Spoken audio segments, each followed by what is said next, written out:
Hello, welcome back for another read aloud of our book Wonder. We left off on Halloween when Augie had gone to his classroom, and unfortunately, he heard some of the boys saying not so nice things about him. We left off where he was feeling absolutely horrible and he ran out of the classroom. Today, we are starting with the chapter called Names, and we'll see where it takes us. Rat Boy, Freak, Monster, Freddy Krueger, E.T., Gross Out, Lizardface, Mutant. I know the names they call me. I've been in enough playgrounds to know that kids can be mean. I know. I ended up in the second floor bathroom. No one was there because first period had started and everyone was in class. I locked the door to my stall and took off my mask and just cried for I don't know how long. Then I went to the nurse's office and told her I had a stomach ache, which was true, because I felt like I'd been kicked in the gut. Nurse Molly called Mom and had me lie down on the sofa next to her desk. 15 minutes later, my mom was at the door. Sweetness, she said, coming over to hug me. Hi, I mumbled. I didn't want her to ask anything until afterward. You have a stomach ache, she asked, automatically putting her hand on my forehead to check for my temperature. He said he feels like throwing up, said Nurse Molly, looking at me with very nice eyes. I have a headache, I whispered. I wonder if it's something you ate, said Mom, looking worried. There's a stomach bug going around, said Nurse Molly. Oh, gee, said Mom, her eyebrow going up as she shook her head. She helped me to my feet. Should I call a taxi, or are you okay walking home? I can walk. What a brave kid, said Nurse Molly, patting me on the back as she walked over toward the door. If he starts throwing up or runs a temperature, you should call the doctor. Absolutely, said Mom, shaking Nurse Molly's hand. Thank you so much for taking care of him. My pleasure, answered Nurse Molly, putting her hand under my chin and tilting my face up. You take care of yourself, okay? I nodded and mumbled, thank you. Mom and I walked the whole way home. I didn't tell her anything about what had happened, and later when she asked me if I felt well enough to go trick-or-treating after school, I said no. That worried her, since she knew how much I usually loved trick-or-treating. I heard her say to Dad on the phone, he doesn't even have the energy to go trick-or-treating. No fever at all. Well, I know if he doesn't feel better by tomorrow, I know, poor thing. Imagine he's missing Halloween. I was out of going to school the next day too, which was Friday, so I had the whole weekend to think about everything. I was pretty sure I would never go back to school again. We're moving on to part 2, and this is going to be from Via's perspective. Far above the world, planet Earth is blue, and there's nothing I can do. David Bowie, Space Oddity. So we're moving on to part 2 of the book now. A tour of the galaxy. August is the sun. Me and Mom and Dad are planets orbiting the sun. The rest of our family and friends are asteroids and comets floating around the planets orbiting the sun. The only celestial body that doesn't orbit August, the sun, is Daisy, the dog. And that's only because, to her little doggy eyes, Augie's face doesn't look very different from any other human's face. To Daisy, all our faces look alike, as flat and pale as the moon. I'm used to the way this universe works. I've never minded it because it's all I've ever known. I've always understood that August is special and he has special needs.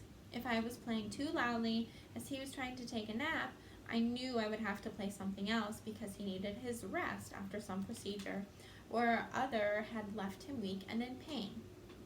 If I wanted Mom and Dad to watch me play soccer, I knew that 9 out of 10 times they'd miss it because they were busy shuttling August to speech therapy or physical therapy or a new specialist or surgery.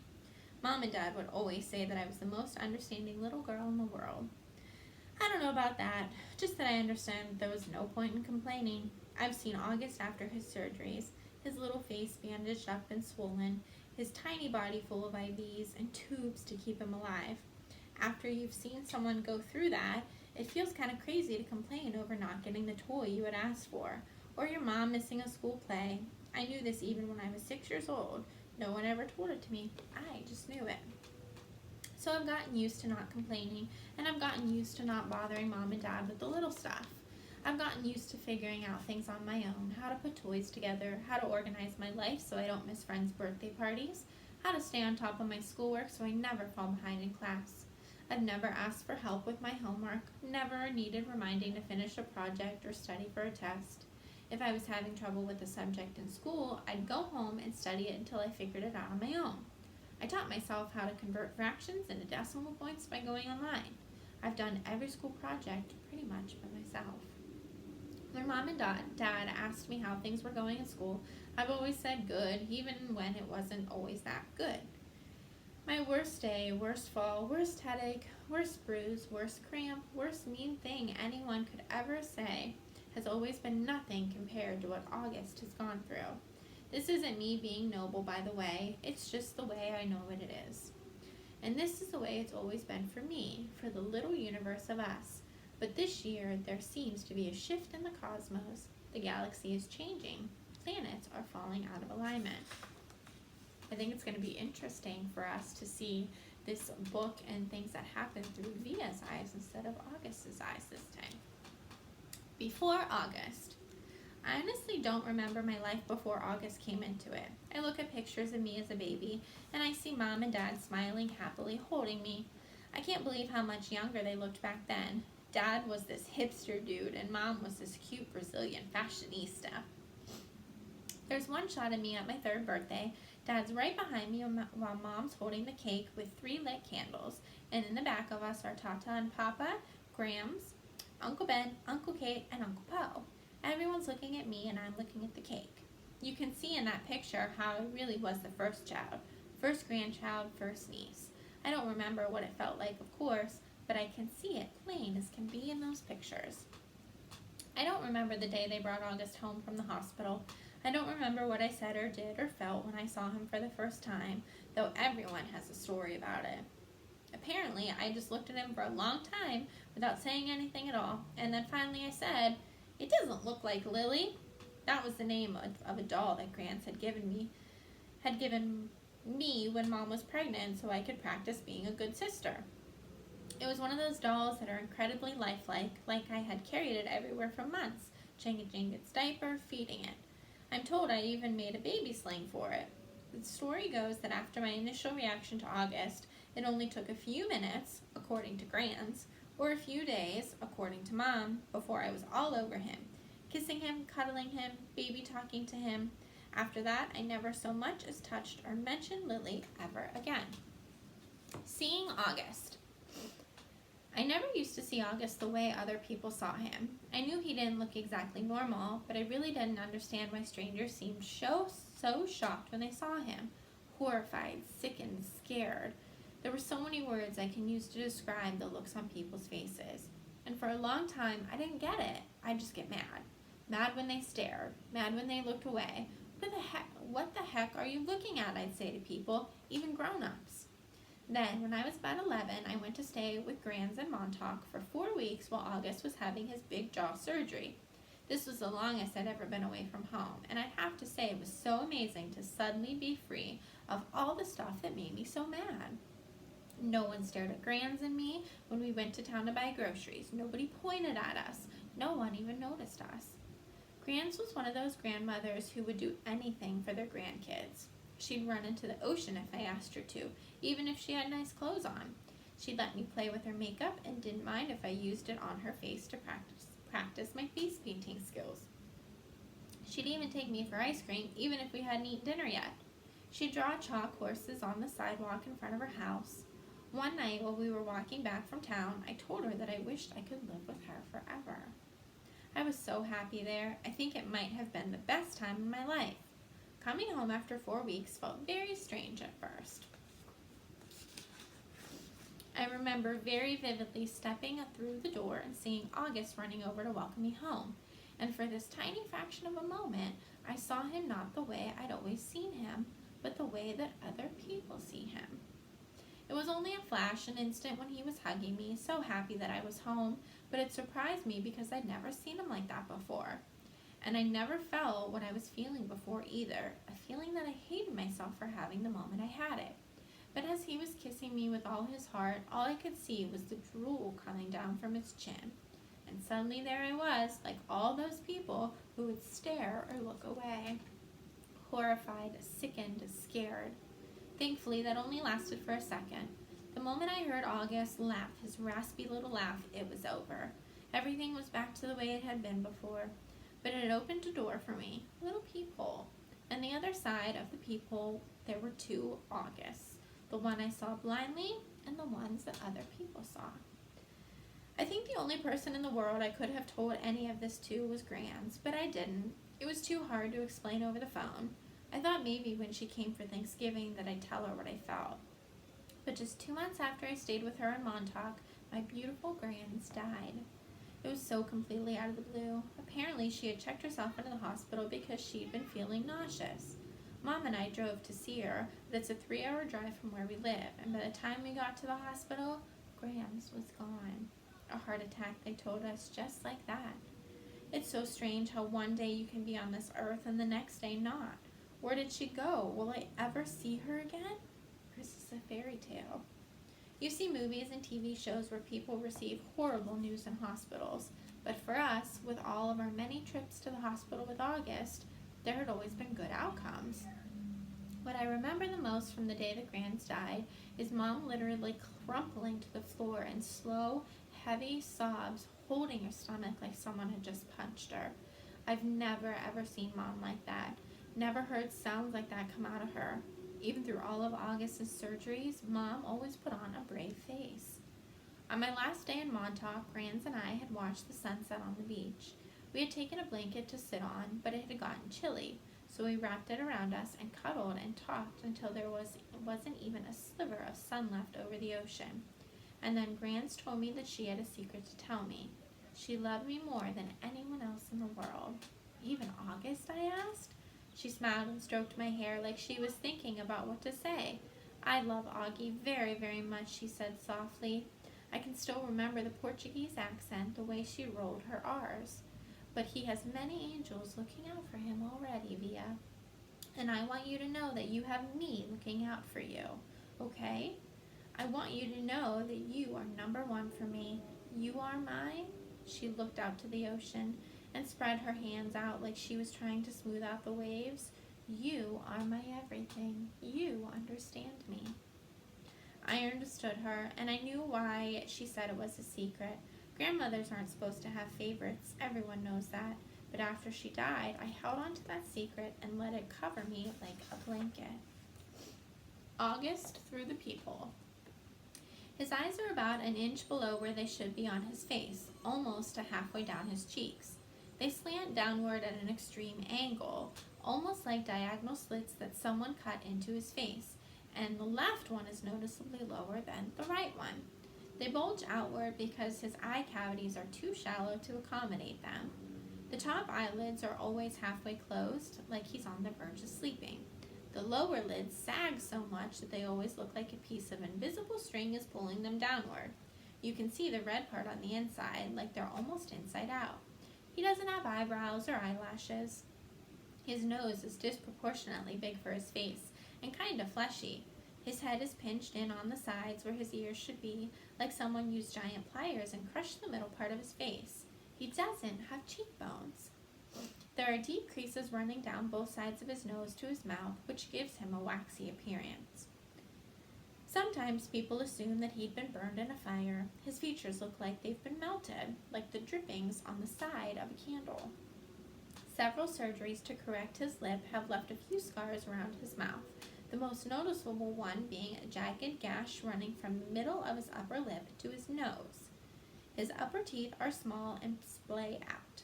He has a severe overbite and an extremely undersized jawbone.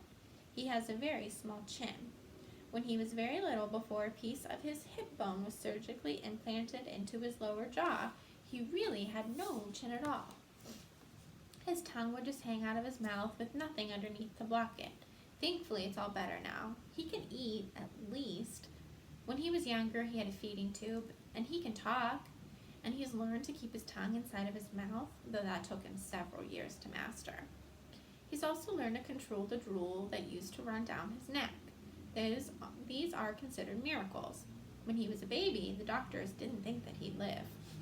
He can hear too. Most kids born with these types of birth defects have some problems with their middle ears that prevent them from hearing. but so far August can hear well enough through his tiny cauliflower-shaped ears. The doctors think that eventually he'll need to wear hearing aids, though.